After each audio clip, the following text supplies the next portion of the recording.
Week ஃபுல்லாக நமக்கு veg தான். வீக்கெண்ட் கண்டிப்பாக நான்வெஜ் வேணும். அதுவும் சிக்கன்லாம் ரொம்ப ஜாலி தான். இன்றைக்கி சிக்கன் பிரியாணி தான் எங்கள் வீட்டில். எப்படின்னா எண்ணெய் ஊற்றி பட்டை கிராம்பு ஏலக்காய் ஒரே ஒரு பச்சை மிளகா 4 பெரிய வெங்காயம் போட்டு நல்லா வதக்கிட்டு அதில் 1.5 ஸ்பூன் மிளகாத்தூள் போட்டு அதுக்கப்புறம் கொத்தமல்லி புதினா இதெல்லாம் சேர்த்து நல்லா வதக்கிடுவோம். இஞ்சி பூண்டு தக்காளி உப்பு இதெல்லாம் சேர்த்து நல்லா மசிஞ்சதுக்கப்புறம் இன்றைக்கி நான் 1/2 கிலோ சிக்கன் எடுத்துக்கிறேன். 1/2 கிலோ சிக்கனை நல்லா வதக்கி எடுத்துறதுக்கப்புறம் தயிர் 1 கப் தயிரையும் ஆட் பண்ணணும். ஆட் பண்ணி ஒரு 10 நிமிஷம் 3 கப் ரைஸ்க்கு 4.5 கப் தண்ணி ஊற்றணும்.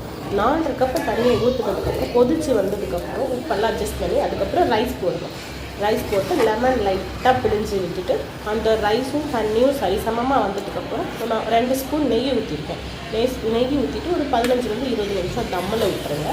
விட்டுட்டு ஒரு 1/2 மணி நேரம் கழிச்சு ஓப்பன் பண்ணி பார்த்தீங்கன்னா சூப்பரான சிக்கன் பிரியாணி கிடச்சிரும். இதுக்கு நான் சைடிஷ் பச்சடி வச்சுருந்தேன். தயிர் பச்சடி, தயிர் வெங்காயம் பச்சடி.